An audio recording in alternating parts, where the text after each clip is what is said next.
आपने इस audio video पर क्लिक किया उसके लिए धन्यवाद। अगर आपने इसे क्लिक किया है तो निश्चित रूप से आपके पास अभी 5 या 10 मिनट का समय होगा।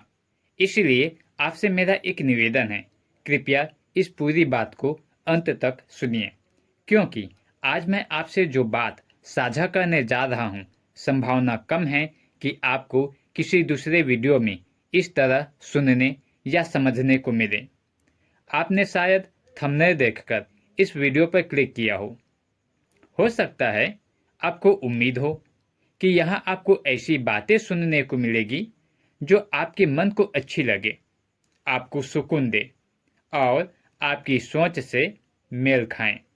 लेकिन मैं आपसे ऐसी जानकारी साझा नहीं करूंगा जो आपको सिर्फ सुनने में अच्छी लगे, बल्कि मैं आपसे वह जानकारी साझा करूंगा जो आपके लिए अच्छी हो। और इन दोनों बातों में बहुत बड़ा अंतर है, क्योंकि जो बात हमें सुनने में अच्छी लगती है, जरूरी नहीं कि वह हमारे जीवन के लिए भी अच्छी हो। और कई बार जो बात हमारे लिए सबसे ज़्यादा ज़रूरी होती है, उसे सुनना हमें अच्छा नहीं लगता। इसलिए मेरी कोशिश आपको खुश करने की नहीं होगी, बल्कि आपको कुछ ऐसा समझाने की होगी जो शायद आपको अपने बारे में, अपने विचारों के बारे में और अपने जीवन के बारे में सोचने के लिए मजबूर कर दे। तो अगर आप सिर्फ वही सुनना चाहते हैं जिससे आप पहले से सहमत हैं, तो शायद यह ऑडियो आपके लिए नहीं है। लेकिन अगर आप कुछ ऐसा सुनने के लिए तैयार हैं जो आपके विचारों को एक नई दिशा दे सकता है, तो आइए शुरू करते हैं। तुमने मेरी बात नहीं मानी, तुमने झूठ बोला, तुम्हें मेरी भावनाओं की कोई कदर नहीं है, इसलिए मैं दुखी हूं, तुमसे नाराज हूं। ऐसी बातें अक्सर हम कहते रहते हैं, कभी अपने माता पिता से, कभी अपने भाई बहन से, कभी पड़ोसी से, कभी प्रेमी से, तो कभी प्रेमिका से।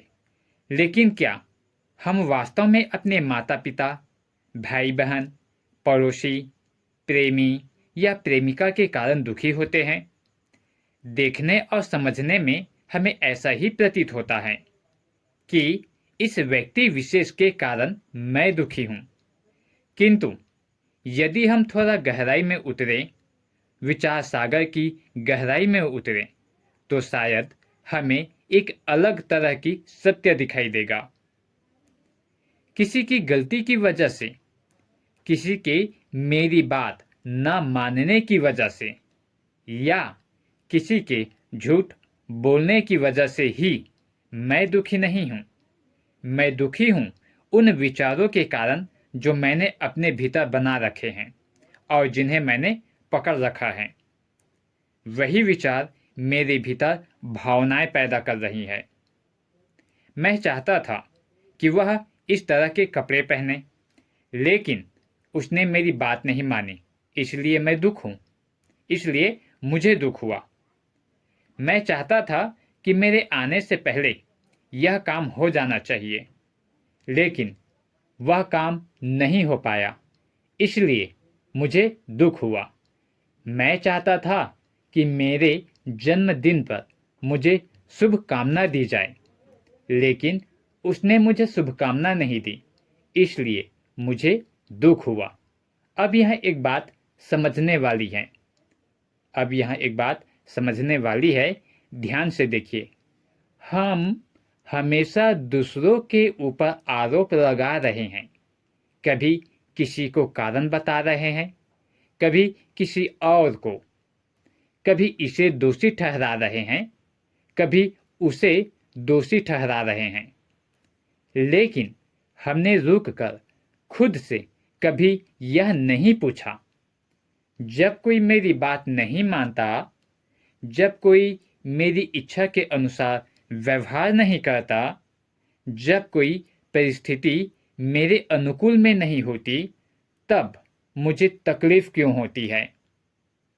यही वह प्रश्न है जहां से दुख की वास्तविक खोज शुरू होती है। हम अक्सर अपने दुख का कारण बाहर खोजते हैं, जबकि दुख की जड़ कहीं न कहीं हमारे भीतर होती है। दुख बाहर से नहीं आया, बाहर से तो केवल परिस्थितियां आई, लेकिन उन परिस्थितियों को देखकर हमने कुछ विचार बनाए, कुछ धारणाएं बना ली और उनसे कुछ अपेक्षाएं जोड़ ली। फिर जब वास्तविकता हमारी उन अपेक्षाओं के अनुकूल नहीं हुई, तो हमारे भीतर दुख पैदा हुआ। हम अपेक्षा करने लगे, वह हमेशा सच बोले, वह हमेशा मेरी बात माने, वह मेरे अनुकूल चले, वह हमेशा ऐसा ही रहेगा, इससे बेहतर मेरे लिए कोई नहीं हो सकता। लेकिन जरा ध्यान से देखिए, ये सारी अपेक्षाएं किसकी हैं? हमारी अपनी। ये विचार हमारे हैं, ये धारणा हमने बनाई है। हमने किसी व्यक्ति के बारे में अपने मन में एक तस्वीर बना ली और फिर चाहने लगे कि वह व्यक्ति हमेशा उसी तस्वीर के अनुसार व्यवहार करे। समस्या तब शुरू होती है जब वास्तविक व्यक्ति हमारी बनाई हुई तस्वीर से अलग दिखाई देने लगता है। हमारी अपेक्षा टूटती है और हम आरोप बाहर खोजने लगते हैं। हमारी अपेक्षा टूटती है और हम आरोप बाहर खोजने लगते हैं। एक उदाहरण से समझिए। मान लीजिए एक प्रेमी अपनी प्रेमिका से कहता है, मैं तुमसे ही शादी करूंगा। प्रेमिका उसके शब्दों पर विश्वास कर लेती है। इसी तरह एक पुत्र अपनी माँ से कहता है, माँ मैं तुमसे कभी झूठ नहीं बोलूंगा। माँ उसके शब्दों पर विश्वास कर लेती है। यहाँ किसी के शब्दों पर विश्वास करना अपने आप में गलत नहीं है। रिश्तों में विश्वास आवश्यक है और झूठ बोलना भी उचित नहीं है। लेकिन एक दूसरी बात समझने योग्य है। हम अक्सर किसी के आज के शब्दों को उसके पूरे भविष्य की गारंटी मान लेते हैं।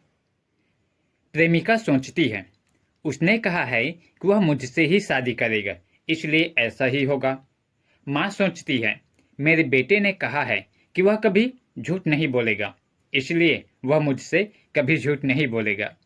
फिर हम उस व्यक्ति के शब्दों से आगे बढ़कर उसके ऊपर अपना अधिकार और अपनी निश्चितता बना लेते हैं। हम सोचने लगते हैं, वह मेरा है, इसलिए वह मुझे कभी धोखा नहीं देगा। वह मुझसे प्रेम करता है, इसलिए वह हमेशा मेरी इच्छा के अनुसार चलेगा। वह मेरा अपना है, इसलिए वह कभी मुझसे झूठ नहीं बोलेगा। यही हमारी अपेक्षा जन्म लेती है। और जब एक दिन वह व्यक्ति हमारी अपेक्षा के विपरीत व्यवहार करता है, तो हमें लगता है उसने मुझे दुख दिया। लेकिन थोड़ा रुक कर देखिए, उसने जो किया वह उसकी एक परिस्थिति, उसकी इच्छा, उसकी कमजोरी, उसके स्वार्थ, उसके भय या उसके बदले हुए विचार का परिणाम हो सकता है। उसके बदले हुए विचार का परिणाम हो सकता है। लेकिन हमने उसके व्यवहार से पहले ही अपने मन में एक निश्चित भविष्य बना लिया था, और जब वास्तविकता उस कल्पना के अनुसार नहीं हुई, तो हमारी अपेक्षा टूट गई। संसार परिवर्तनशील है। इस संसार में परिस्थितियां बदलती रहती है, मनुष्य बदलता है, विचार बदलते हैं, भावनाएं बदलती है, रिश्तों की परिस्थितियां बदलती है। आज जो व्यक्ति कुछ सोच रहा है, जरूरी नहीं कि वह वर्षों बाद भी वही सोचे। इसका अर्थ यह नहीं कि हमें किसी पर विश्वास नहीं करना चाहिए। अर्थ यह है कि विश्वास के साथ विवेक भी होना चाहिए। किसी से प्रेम करिए, लेकिन उसे अपनी कल्पना का पात्र मत बनाइए।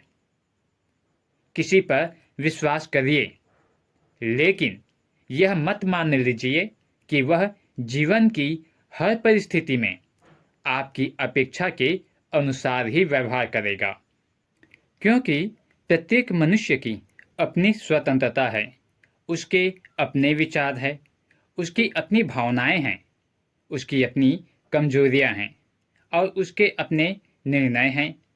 अब सबसे महत्वपूर्ण प्रश्न, हम चाहते हैं कि दूसरा व्यक्ति हमारी अपेक्षाओं के अनुसार चले, लेकिन क्या हम स्वयं हर व्यक्ति की अपेक्षाओं के अनुसार चलते हैं?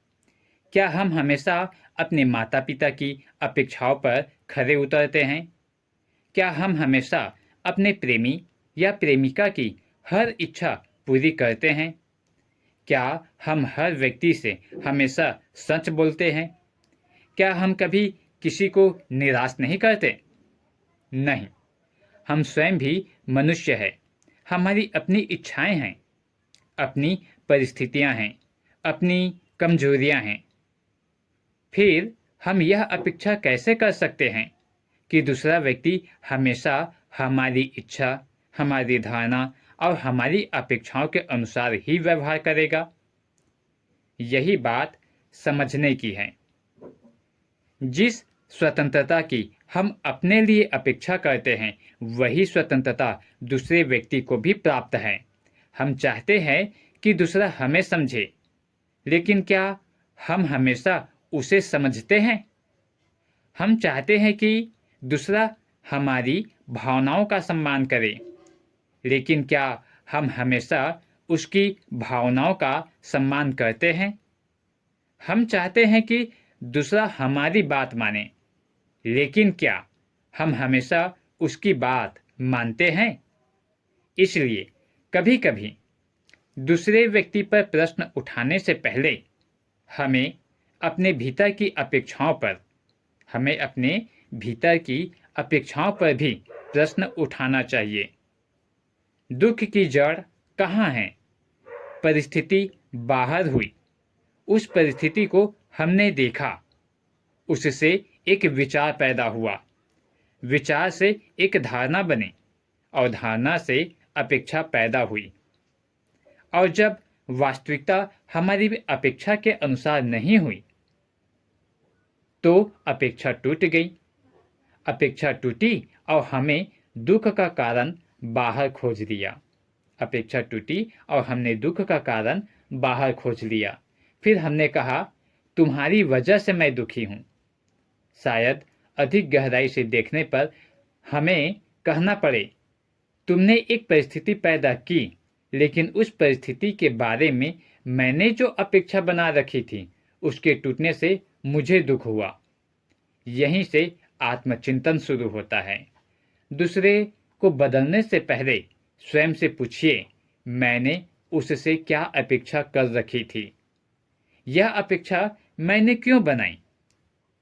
क्या वह वास्तव में ऐसा ही रहने वाला था, या मैंने उसे अपने मन में ऐसा बना लिया था? और सबसे महत्वपूर्ण, क्या मैं स्वयं हर व्यक्ति की अपेक्षाओं के अनुसार जी सकता हूं? यदि उत्तर नहीं, तो शायद हमें दूसरों से अपेक्षाएं रखने से पहले उनकी स्वतंत्रता को समझना चाहिए, क्योंकि प्रेम का अर्थ यह नहीं कि दूसरा व्यक्ति हमेशा हमारी इच्छा के अनुसार चले। प्रेम का अर्थ दूसरे को समझना, उसकी स्वतंत्रता को स्वीकार करना और अपनी अपेक्षाओं को पहचानना। जब हम यह समझने लगते हैं, तब हमें धीरे धीरे दिखाई देता है कि हमारा दुख केवल बाहर की घटना से नहीं था। हमारा दुख केवल बाहर की घटना से नहीं था। दुख जो है उस विचार में था जिसे हमने पकड़ रखा था। दुख उस धारणा में था जिसे हमने सत्य मान लिया था, और दुख उस अपेक्षा में था जिसे हमने दूसरे व्यक्ति के ऊपर रख दिया था। निष्कर्ष यही है कि अपने दुख का कारण बाहर खोजते खोजते हम अक्सर उस जगह देखना भूल जाते हैं जहां दुख वास्तव में जन्म ले रहा होता है, अपने भीतर। हम कहते हैं, उसने मुझे दुख दिया, उसने मेरी बात नहीं मानी, उसने झूठ बोला, उसने मुझे समझा नहीं। लेकिन गहराई से देखने पर पता चलता है कि बाहर केवल एक परिस्थिति थी। उस परिस्थिति के प्रति हमारी प्रतिक्रिया हमारे भीतर से पैदा हुई। हमारे विचारों ने उस परिस्थिति को अर्थ दिया। हमारी धारणाओं ने उसे सही या गलत ठहराया और हमारी अपेक्षाओं ने उससे एक निश्चित परिणाम की मांग की। इसलिए दुख का वास्तविक कारण केवल बाहर की परिस्थिति नहीं, दुख का वास्तविक कारण केवल बाहर की परिस्थिति नहीं, बल्कि उस परिस्थिति से जुड़ी हमारी अपेक्षा, हमारी धारणा और हमारा विचार है। इसका अर्थ यह नहीं कि बाहर कुछ बदलने की आवश्यकता ही नहीं है। गलत व्यवहार का विरोध करना चाहिए, अन्याय के विरुद्ध खड़ा होना चाहिए और जहां आवश्यक हो वहां संबंधों में सीमाएं भी बनानी चाहिए। लेकिन अपनी शांति की पूरी जिम्मेदारी दूसरे व्यक्ति के व्यवहार पर छोड़ देना उचित नहीं है।